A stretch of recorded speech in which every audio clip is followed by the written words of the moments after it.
This is the Wrestling Old Head. You have entered the portal of pro wrestling. What the world is watching. AEW Wrestledream takes place this Saturday, October the 18th, 2025 from St. Louis, Missouri.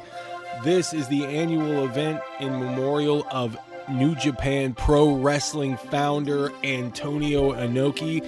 And apparently this is the first Wrestledream that's taking place outside of the U.S. state of Washington. There was 9 matches before the 3-hour Dynamite Collision combo that happened on Wednesday. And I think we got like 3 or 4 more matches that were added right after that. And I just knew that they were going to add some more matches. 9-match AEW pay-per-view is pretty much unheard of. So I was like, yeah, we're definitely going to get this cranked up a bit to 12 or 13 matches. This seems to be a stacked card. Nobody does pay-per-view like AEW. Facts. That is just facts. They always churn out a pay-per-view that has memorable matches that steal the show. It is what AEW, to this point, their brand is what they're good at, is pay-per-views. AEW is essentially designed as a 1-month big event type of a scenario. Lately, they have been attempting to really draw people into their primetime television show, Dynamite, with episodic story beats and and they're playing creatively with different ways of having enemies interact. And before I get into the match breakdown that I will break down like a shotgun, I do have to tip my hat off to whoever produced, directed, and conceptualized that promo between Jon Moxley and Darby Allin, where they were in a prison between the plexiglass or bulletproof glass, like you would when you're getting visitation to see a prisoner. I thought that was well shot. There was one scene where Moxley was talking to Darby, and you can see Darby's reflection in the glass. I mean, just really, really well done.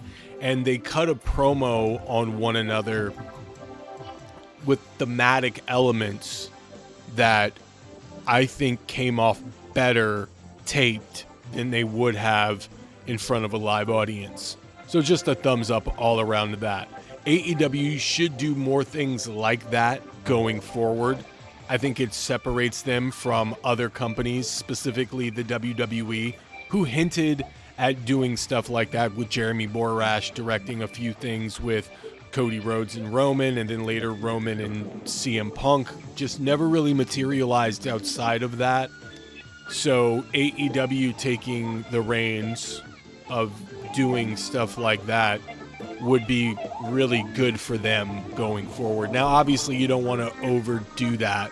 If you do keep it to something like their bigger stories, feuds, some of the bigger matches, I think they'll be fine by doing it like that. But you've got somebody like a Toni Storm that I think would work perfect in a scenario like that. You've got Mercedes Moné, which I think she could actually come off a lot better in some of her backstage promos if she was given an opportunity to do something cinematic like that. Moxley and Darby, obviously perfect choices there. I would love to see Samoa Joe in a setting like that as well. So there's definitely a lot that you can toy around with. And so hats off to whoever came up with that. And AEW, more of that, please. All right, let's get into the card. Going to break this down here. In a trios tornado match, the Hurt Syndicate, Bobby Lashley, Shelton Benjamin, and MVP against The Demand, Rick O'Shea, Bishop Kaun, and Toa Liona. This is a long-standing feud between the Hurt Syndicate and The Demand that seemingly started when MVP had offered Ricochet a chance to join the Hurt Syndicate and then rescinded the offer almost immediately. And then from there, we have seen Ricochet slowly plot his revenge against the Hurt Syndicate. And then we've seen the GOA, the Gates of Agony, join up with Ricochet, and the tag team title scenario where the Hurt Syndicate were defending their titles against the Gates of Agony and FTR, and it's sort of like spun from there. We've had a Falls Count Anywhere match, we've had a regular tag team match, and now we're having a Tornado Trios match. It would be interesting if they put the trios top contendership on the line for this, because the trios titles have certainly taken a back seat since the tag division has revved back up, and I can find that to be a difficult task to keep the trios titles interesting and the tag titles interesting on a 2-hour television show. So I'm not going to blame them for any of that stuff, but it would be nice to know that there's some actual stakes on the line other than the Demand getting another win or the Hurt Syndicate getting their revenge, because they certainly lost their tag team match this past Wednesday on Dynamite. A lot of rumor and innuendo leads us to believe that Cedric Alexander's debut in the AEW is imminent, that he is on his way in. I have a couple of different ideas for that, so join me really quick for Speculation Station here, and we're going to talk about Cedric the Entertainer. I do it again. Here I am again, Cedric the Entertainer. Here I go again. Cedric Alexander's debut in AEW and what role he could play. Now, if MVP loses this Tornado Trios match at Wrestledream, for a second time losing the trios match, then MVP can reevaluate and then potentially start to doubt himself. That could be a situation where Bobby Lashley and Shelton Benjamin may feel they need to invigorate confidence in MVP, and MVP shuts them down and says, no, I don't need your confidence. I don't need you to gas me up. I need you to keep it real with me, and I might be done. And that's when Cedric Alexander shows up, and then that's when he can be the third member, but he can also help reinvigorate the confidence in MVP and get the band back together, because nobody is going to just show up in the Hurt Syndicate without lore, without history, and just, rev the Hurt Syndicate back after a loss like this. So it would be nice to see Cedric Alexander come in and do just that. I think it would be a great role for him, and it would also add some emotional depth to the Hurt Syndicate as a whole. And of course, it would give a rise in momentum for the Demand. So you would accomplish so many things if the Demand get the win in this Trios Tornado match. And so that's who I'm picking. I am picking the Demand to get a win here, even though they won the tag match on Dynamite. And of course, wrestling math tells us that the Hurt Syndicate are more than likely going to get a win. And I know that. I'm well aware, as a wrestling fan of 37 plus years or so, I know that the Hurt Syndicate are more than likely going to walk out victorious. But I think if they threw us off and had the Demand actually win, I think it would be good all around. You can get a lot out of it. I don't think the Hurt Syndicate would look bad in this loss, especially in a Tornado Trios match where there are no rules. I think it builds more towards the Demand getting some kind of a cheap tactic victory here, and I think it would help them establish themselves as a dominant trios. They can move on and battle the Ops for the trios titles as well. So you've got a lot of different directions that you can go here, and the Hurt Syndicate can always build towards getting their revenge by adding Cedric Alexander and completing their trios by going in and getting their revenge on the Demand. So I think that is the move to make. If the Hurt Syndicate win, well, then the Hurt Syndicate win. The Demand is back to square zero, and now you've got to find a way to integrate Cedric Alexander, if he is to show up, in a way that brings interest into him just being added for shits and giggles or whatever, right? So I'm going with the Demand. That's going to be my sleeper pick. Jamie Hayter battles Tekla. Tekla's been getting a lot of promo time recently, and I'm a big fan of her intensity and energy. She brings a very charismatic unpredictability to her promos that I'm really interested in. And if they let her go full throttle and give us more of that outside of this program that she has with Jamie Hayter, I think there could be some really good stuff brewing with that. Now, pun intended on the brewing, because one thing that I've noticed is that I call them the Sisters of Sin, but they're the Triangle of Madness or whatever, the Madness, something like that, right? That group, there haven't been a lot of cohesiveness, I've noticed. It seems like they're all kind of doing their own thing. Sky Blue doing her thing. Julia Hart has kind of been a little absent, and Tekla obviously is having her singles programs with Queen Aminata and now Jamie Hayter. It's interesting to see where they're going to go with that trios going forward, if they're going to split up that group temporarily and put Julia Hart and Sky Blue in a tag team scenario, now that we know that the AEW women's tag team titles are circulating, and there should be a tournament that's coming up fairly soon to crown the inaugural champions. It'll be interesting to see where they go with this. Tekla could use a win here, but it wouldn't hurt her in a loss. And I think Jamie Hayter is really over. She's got her momentum. And remember, she never lost the AEW Women's World Championship. She had to throw the AEW Women's Championship down. She had to vacate the Women's Championship because she was injured. So this has been like about 2 or 3 years of her conquest to get back to the top in the women's division and earn a shot at reclaiming a championship she has never lost in competition. So I'm going to go with Jamie Hayter here. And I think these two should put on a very intense, hard-hitting match, and I'm excited to see what they do. The Bandito and Brody King defend the AEW World Tag Team Championships against Kazuchika Okada and Konosuke Takeshita of the Don Callis family, which at this point should be called the Don Callis Compound because of how many people are in the group. Let's keep it a thou wow.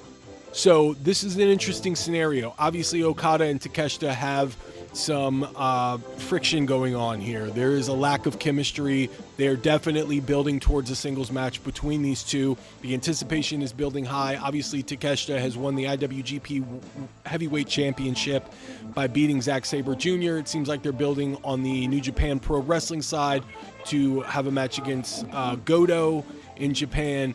And Okada, obviously, a G1 king. Takeshita just won the G1.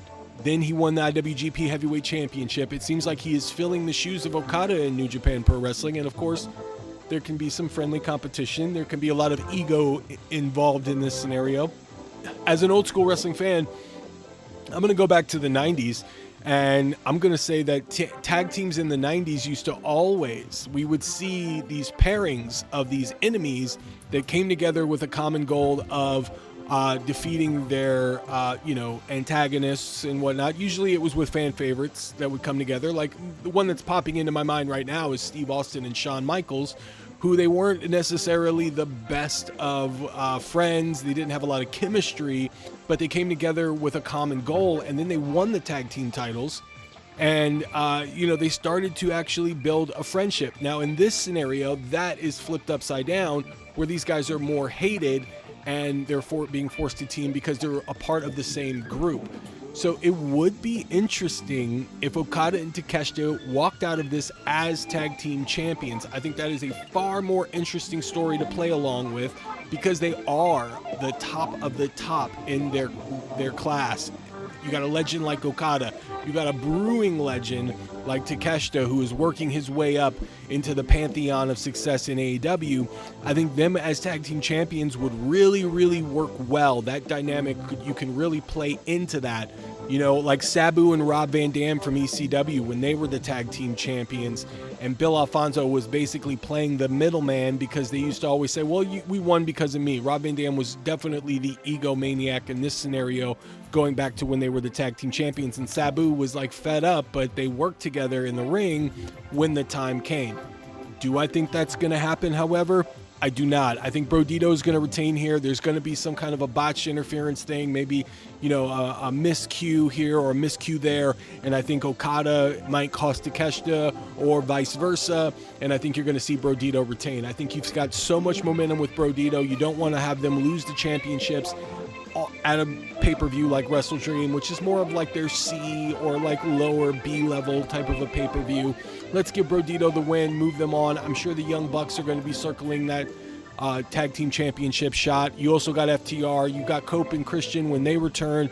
So you got a lot of other options of teams that could come in and defeat Brodito. So I'm going to go with Brodito getting victorious here. The Jurassic Express, speaking of tag teams, are going to battle the Young Bucks. The winners receive a $500,000 cash prize. They have been building the story up where Jack Perry has been, he did a lot of the bidding for the Young Bucks about a year ago, including attacking Kenny Omega, helping attack Tony Khan. There was a lot going on where Jack Perry was the enforcer. He was the executioner. He was their henchman. And when the chips were down for Jack Perry and he was kind of on the outs, the Young Bucks did not come and help him. They did not extend their olive branch and help Jack Perry in his time of need. So he's feeling slighted by that friendship. And now he went and got the only person that he can trust, somebody from way, way back in the time machine in Luchasaurus. So given the fact that Jack Perry and Luchasaurus are freshly returning as a tag team, I'm going to give them the win here over the Young Bucks. And I think the Young Bucks can still get their heat back. There's a lot of other avenues that they can go down. But I think that giving Jack Perry and Luchasaurus the win can only do them some good. And the Young Bucks being on the outs, they're the bum bucks right now, because they don't have a lot of money. They're going to be hungry for another opportunity to get more money and stuff. And I think eventually what this is going to lead to is the Young Bucks are going to have a change of heart. They're going to do some good, whatever that is. I think that's what we're building to. I don't know how long they're going to continue to draw this out, but I think that's what we eventually get is the return of the old Young Bucks. I think that's where we're going. So Jack Perry and Luchasaurus winning can further that idea and storyline and keep Bucks on a mission to get back to where they once were. And I think that they're going to let the greed go and realize that they need to be who they truly are and who they need to be all along. That's why I'm going with Jack Perry and Luchasaurus. Kyle Fletcher defends his AEW TNT Championship against Mark Briscoe. This is a tough one to predict here because Mark Briscoe coming off a win over MJF, I don't foresee him in the main event picture anytime soon. Although he should have challenged Hangman Adam Page here. I think they needed to do a reverse. Samoa Joe should have went over and challenged Kyle Fletcher, and Mark Briscoe should have gone and challenged Hangman Adam Page. And I think the Hangman Adam Page Mark Briscoe match should have been more of a matter of respect. And I think Kyle Fletcher and Samoa Joe should have been a situation where Samoa Joe tests Kyle Fletcher to see if he can beat a grizzled veteran. So I think those stories should have flipped, and I think you would have gotten a little bit more interest out of myself if they would have went that way. And that's just my subjective opinion on where they should have gone. Mark Briscoe beating MJF, who has the briefcase or the contract or whatever that is, to earn a shot from the Casino Gauntlet. It should have led to Mark Briscoe getting a world championship shot. And then, maybe MJF gets involved. You could have gone a couple of different ways there, and they still might go that route.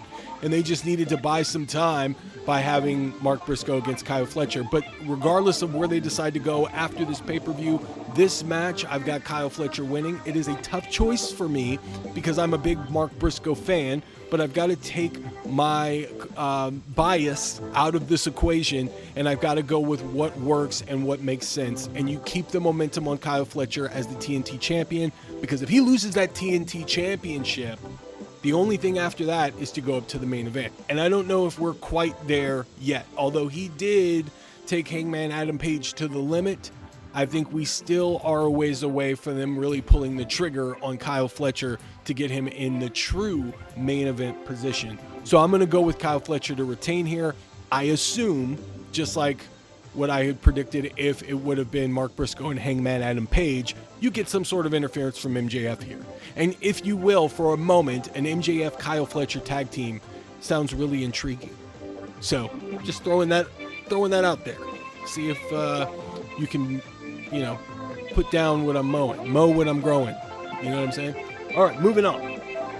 Chris Statlander challenges, or defends rather, her AEW Women's World Championship against Toni Storm. Chris Statlander just won the title about a month ago in a four-way dance, but she pinned Toni Storm. So Toni Storm is going for revenge. She wants to get her championship back, but she wants Chris Statlander to beat her one-on-one. So there seems to be like a matter of respect situation going on here. Toni Storm, I think that this could lead to some instability, a downward spiral, if you will, for Toni Storm, which could be really great for her character, which is, her character is one flew over the cuckoo's nest anyways. So I think they can further that by having her lose here. I'm going to go with Chris Statlander. I don't think her being a transitional champion really works for what they should be trying to do here which is to build Chris Statlander up as somebody that is formidable and somebody that can help the division with their depth in the main event. So I am going to go with Chris Statlander here. And I think what you get maybe potentially is a handshake at the very least. And I think this leads to Toni Storm maybe going full cuckoo here and a change in demeanor for Toni Storm, not necessarily on the side of like a hated or like a bad girl or whatever, you know, but more likely that we get an intensity and maybe like she snaps. And I think that would be good for her character as well. So I'm going to go with Chris Statlander getting the win here. And I think you can still keep Toni Storm circling around the main event and utilize her popularity and where she was at as the AEW Women's World Champion to bring some of the other women up to that level, help that undercard up, like a Tekla, for instance, really establish them by putting them in against Toni Storm and have Toni Storm circle around that championship while you keep Chris Statlander as a formidable champion. And I think you can always revisit that and have a second match or, you know, do something like that is always around the corner towards the end of the year, maybe at the beginning of 2026, you can go that route. But for now, I'm going to go with Chris Statlander retaining here. Darby Allin battles Jon Moxley in an I Quit match. The only weapon that these two have not used yet is a gun. And I don't want to get dark, but they've done it all. They've used scissors. They've used thumbtacks. They've used hammers. They've used blowtorches. They've used tasers. They've used, I mean, the knives and guns. I mean, there's a certain level where they're at this peak right now where they can't use too much more that we haven't seen yet. I mean, I remember when Jon Moxley was in CZW and they used a weed whacker on his back or on his tongue or something crazy like that. I mean, they can certainly do something like that.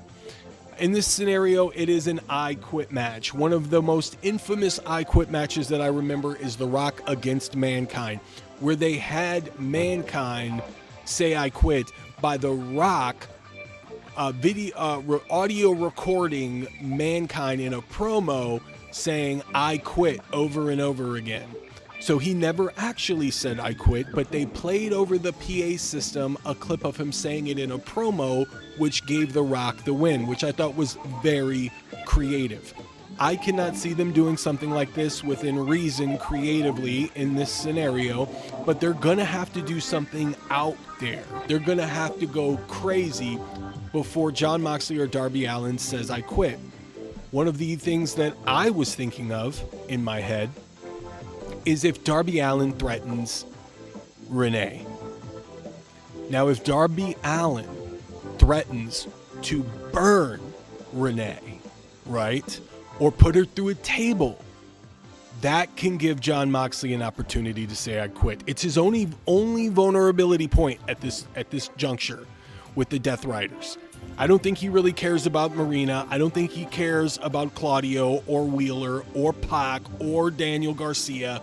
I think we know that his wife is Renee Paquette. We know that. Now, if Darby Allin goes to that extreme and threatens his wife, I think by Jon Moxley saying I quit to save his wife, I think that would work. And I think it's one of the only scenarios that I can think of where you're actually going to get somebody saying I quit. Because I don't think Darby Allin's going to say I quit. He didn't say I quit climbing up Mount Everest. I don't think he's going to, or, you know, yeah, it was Mount Everest, right? Yeah, I don't think he said I quit there. So I can't think of a scenario where Darby's going to do it. And the only scenario that I can come up with where Jon Moxley does it is if he does it to save his wife. So I'm going to go with Darby Allin getting the win here. And I think you get Renee involved. I think that's the move. And I think you move to a point where Jon Moxley maybe has a change of heart. Because I think you're getting there. I think we're getting there already. I mean, they're obviously not going to get him in a scenario where he's put off TV for a while and comes back and realizes the error of his ways, and the Death Riders disband or the Death Riders turn on John. I would have expected something like that after he lost to Hangman Adam Page in the Texas Death Match, but we didn't get that. So I think this is a natural progression here. You get Renee involved. Roderick Strong, the conglomeration against the Death Riders. I believe that's going to be a pre-show match, so we're going to move on from that. Harley Cameron and Willow Nightingale against Divine Vanity. Megan Bain and Penelope Ford will also be a pre-show match. You're also going to get Eddie Kingston against Hook in a pre-show match. We're not going to talk about that. FTR against Jet Speed should be a great tag team match. I think FTR gets the win here. You may see the return of Christian and Cope in that match. There's not much to say about it. I think it's going to be a great match. But what you guys want to hear about is Adam Page, Hangman Adam Page, defending the World Championship against Samoa Joe in the main event. I think this is going to be a hard-hitting match. I think this is going to be a great match. It kind of came out of nowhere, but these two have made the match more interesting by the promos that they've been able to cut in the ring. And I think that's been drawing me in, getting me interested in this. But I think the conclusion is, without question, going to be Page getting the win here. I think there's going to be a handshake, a hug between the two.